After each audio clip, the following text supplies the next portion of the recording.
Sabi ni Lian at umalis nang hindi lumilingon. Sa kanyang pagbabalik, namangha pa rin si Lian sa pisikal na lakas ni Zhang Mingyuan. Kinuha niya ang tatlo sa kanyang mga espada, at pagkatapos lamang ng isang suntok at isang sipa ay tuluyang nawala ang kanyang kakayahan sa pakikipaglaban. Maya-maya lang, tumunog ang kanyang cellphone at nakita ni Lian na ang caller ID ay si Hongwei. Sinagot niya ang cellphone, at isang maingay na boses ang nagmula sa kabilang linya. Isang malumanay na boses ng babae ang nagsabi, "Lian, pumunta ka sa arena at akayin ang isang binata palabas ng pinto sa likod. Kung may magtangkang pigilan ka sa daan, patayin sila." Nagulat si Lian. Si Taisu pala ang tumawag. Mabilis na umakyat si Lian sa arena sa itaas na palapag. Sa oras na ito, sa arena sa ibabang palapag, ipinakita ni Huj ang kanyang malakas na figure na may tato na yaksha sa kanyang dibdib at ang kanyang mga mata ay namumula sa galit. Daan-daang tao ang nakapalibot sa arena, na naging imposibleng makatakas si Taisu na may malungkot na mukha, at sinabi niya, "Kung hindi ko mapatay ang batang iyon ngayon, kung gayon walang aalis dito." Masyadong mayabang si Hu Ishan. Kung gusto mong gawin ang isang bagay, kailangan mong tingnan kung mayroon kang lakas. Sa oras na ito, dumating si Lian at tinanong si Hongkoi sa mahinang boses, "Ano ang nangyayari? Bakit ang ingay nito?" Malungkot ang mukha ni Hongwei. Natalo si Xiaozhou. Naputol ang kanyang kanang kamay, 2 beses na sinaksak ang kanyang tiyan, at ang kanyang mga bituka ay umaagos sa buong lupa. Dinala na siya sa ospital ng mga tao ni Woshan. Gumagawa sila ng gulo. Tumingin si Lian kay Hua Shanju, at halatang ayaw din niyang makita ang resultang ito. Walang sabi-sabi, umakyat siya sa arena. Walang nakatitiyak kung sino ang mananalo. Tumingin kay Hongqi at Taisu, tinanong niya, "Sino ang binata na kailangan kong dalhin upang iligtas?" Iminuwestro ni Hongkoi si Lian na sundan siya sa backstage area at tingnan ang tao sa loob. Ligtas na ilabas ang batang ito sa Longchang. "Kahit mamatay ka, hindi ka pwedeng mamatay sa harap namin." Sa bakanteng backstage, nakaupo ang isang binata na may benda sa tiyan, at ang katawan ay natatakpan ng malalaki at maliliit na sugat. Pinakamalubha ang sugat sa kanyang tiyan. Nang makita niyang pumasok si Lian, nagliwanag ang mga mata ng binata, at tuwang-tuwa siyang nagtanong, "Ikaw ba ang hari ng impyerno?" Hindi sumagot si Lian ngunit nagtanong lamang, "Kaya mo bang maglakad mag-isa?" Matapos sumagot ng oo, dumiretso si Lian sa likurang pinto ng lobby. Sa pagkakataong ito, sinundan siya ng binata at patuloy na sinasabi, "Shu Changxi ang pangalan ko. Pagkatapos mong talunin, wala nang kalaban sa sahig na ito. Mahigit 10 taon na akong nagsasanay ng martial arts, at hindi ko pa ito gaanong na-enjoy noong mga nakaraang araw." Napakalakas ni Xiaozhou. Napamanhid ang kamay ko sa kanyang broadsword nang laslasan niya ako, sayang naman. Mas mabilis iyon ng kaunti. Biglang huminto si Lian, at bagamat saglit lang ito, sa kanyang puso, itinuring na ni Lian na kaibigan si Xiaozhou. Gayunpaman, si Shu Changxi ay malubhang nasugatan ni Xiaozhou at ipinagyayabang ito. "Dito, sabi mo nagsasanay ka ng tradisyonal na martial arts. Naniniwala ka sa martial virtue." Nagulat si Shu Changxi at umiling. "Haha, outdated na yan." Nang marinig ito, tumawa ng malakas si Lian at biglang tumalikod at sinipa si Shu Tianxi sa dumudugong tiyan. Si Shu Tianxi ay sinipa ng 1 metro at malakas na nontog sa pader sa likod niya. Tumayo si Lian, malamig ang tono. "Sa tingin ko din." Pagkatapos ay tumalikod siya at nagpatuloy. "Kung ayaw mong tadteren ng mga tauhan ni Lin Sheng, bumangon ka at tumakbo." Pinunasan ni Shu Changxi ang dugo sa gilid ng kanyang bibig at Tumingin kay Lian. Ibabalik ko talaga itong sipa. Maya-maya lang ay umalangaw-ngaw ang isang galit na boses. Ikaw bastard, saan ka ngayon? Sumagot si Lian, nagtatrabaho ako. Kausap niya sa cellphone si Judy habang inaakay si Shu Changxi na tumakas malapit sa hagdan. Napatingin ang dalawa sa mga tauhan ni Lin Sheng kina Lian at Shu Changxi. Nang dumaan si Shu Changxi, biglang tumayo ang dalawang lalaki at sinubukang hawakan si Shu Changxi sa mga balikat. Isang itim na anino ang dumaan, at isang malakas na suntok ang tumama sa mukha ng lalaki.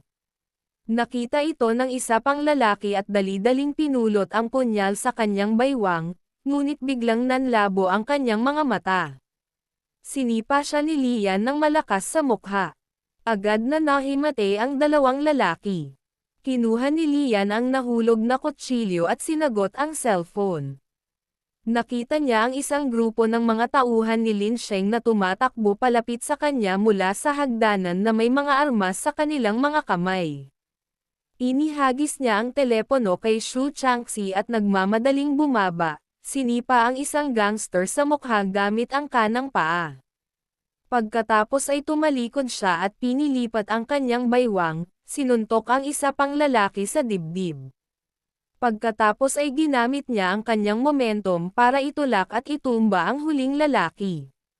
Tumabi sa kanya si Shu Changxi, nagriring pa rin ang cellphone ni Lian. Anong ginagawa mo? Bakit ang ingay sa paligid mo? Naririnig mo ba ako? Bago pa makapagsalita si Shu Changxi, hinawakan ni Lian ang cellphone at mahinang sinabi, Sister Judy, malapit na akong matapos. Tatawagan kita ulit mamaya. Pagkatapos ay ibinaba niya ang cellphone at sinabi kay Shu Tianxi, bilisan mo. Sa oras na ito, ang likod na pinto ng gusali ng Fuyi ay nakakandado ng mga bakal na tanikala. Isang grupo ng mga tauhan ni Lian Shang ang nagbabantay dito. Nang makita nilang lumitaw si Lian, sinabi ng pinuno, nandito siya. Klang, klang. Mahigit isang dosenang lalaki ang tumayo na may mga kumikinang na sandata sa kanilang mga kamay. Mabagal na naglakad sina Lian at Shu Changxi. Kumikinang ang mga mata ng pinuno. Hoy, hindi ba sinabi sa iyo ni Kuya Tai na humanap ng kukuha ng baril kung sakali? Ilabas mo na yan. Sagot ng isang nakababatang kapatid. Si kapatid na Hu ay naglalaan ng oras upang makahanap ng isang tao na kukuha ng baril. Nagmamadali ka, at wala pa akong oras para kunin ito. Sa pagtingin sa dalawang lalaking papalapit, si Brother Hu ay nag-iisip din kung paano sila haharapin. Bagamat ang kabilang partido ay isang master, siya ay nilaslas ni Xiao Zhou sa tiyan at tiyak na nasugatan ng husto. Mayroong higit sa 10 sa kanila, at may dala silang mga kutsilyo sa pangangaso. Ano ang dapat katakutin? Samantala, ang mukha ni Lian ay kalmado. Ang kanyang buong katawan ay naglalabas ng nakamamatay na aura, at ang kanyang mga mata ay kumikinang na pula tulad ng isang pababang Diyos ng kamatayan. Tumingin si Brother Hu kay Lian, puno ng malamig na pawis ang kanyang noo. Hindi ka pa ba nakakahanap ng baril? Hindi pa. Sumulyap si Brother Hu kay Lian, nagkikiskisan ang kanyang mga ngipin, at nagutos ng pag-atres. Dinala na ni Lian si Tianxi palabas ng Longcheng para ligtas. Nagsimulang magreklamo si Shu Tianxi. Umakyat ako sa stage at pumirma ng death warrant, at muntik na akong mapatay. Nasa mood ka pa bang magbiro? Ang buong arena ng buhay at kamatayan ay inosente. Walang lasa ang hindi aminin ang iyong pagkawala. Sumulyap si Lian sa kanya at bumantong hininga sa loob. Walang hustisya sa buhay dito. Ito ay tungkol sa sanhi at epekto at paraan, hindi mga panuntunan. Tumingin si Shu Changxi kay Lian, tila hindi nakikinig, galit na nangangati ang kanyang mga ngipin, 15 araw. In 15 days, Gagamutan ko talaga ang mga sugat ko at lalabanan kita. Hindi sumagot si Lian kay Shu Changxi, ngunit tumalikod lamang siya at naglakad palayo. Pagkaraan ng 3 araw, nagdala si Lian ng isang shopping bag sa gusali ng Fuyi. Tumingin si Hongwei at ngumiti. Napakagwapo mo. Nakipag-date ka ba kay Judy? Sabi ni Hongwei. Alam ni Lian na ang usapin kay Lin Xiang ay nalutas sa nakalipas na 3 araw. Sa ilalim ng panggigipit ng mga tao sa likod ng mga eksena, ang usapin ng Longchang sa wakas ay hamupa. Sa training room, nagsuot si Yu Usho ng workout outfit na nagpapakita ng kanyang kaakit-akit na figure na puno ng girlish charm at ang kanyang batang mukha ay puno ng determinasyon at kaseryosohan. Mahirap paniwalaan na ang mukhang inosenteng dalagang ito ay isang gangster. Pumasok si Lian at sinabing, "Tai Kui, hinahanap mo ba ako?" Tumayo si Yushu at ngumiti. Maliban kay Shu Changxi, walang makakatalo sa iyo sa Longcheng Arena. Nandito lang ang batang iyon para maglaro. Kahit sino ang manalo o matalo, sa inyong dalawa, ang posisyon ng 6th Master of the Ring ay iyo. Kailangan kong alagaan ang hinaharap na haligi. Iniyuko ni Lian ang kanyang ulo at nagpasalamat sa kanya. Tai, nagbibiro ka. Hindi ako karapat-dapat na maging master. Kumita na lang ako at magre-retiro sa kanayunan. Nena si Gushu. Tila nakita niya ang iniisip ni Lian at sinabing, ayaw mo bang makipagtulungan sa akin? Natahimik sandali si Lian, pagkatapos ay biglang ngumiti at nagsabi, bakit ako tatanggi na umalis sa gusali ng Fuyi? Tinanong ni Lian si Hongwei, alam mo ba kung saang ospital si Xiaozhou?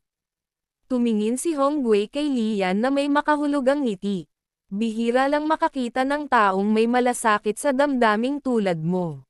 Pagkatapos ay sinabi niya sa kanya ang pangalan ng ospital. May dalang basket ng prutas si Lian, at nang makarating siya sa pintuan ng ward, narinig niyang tumalon si Washan.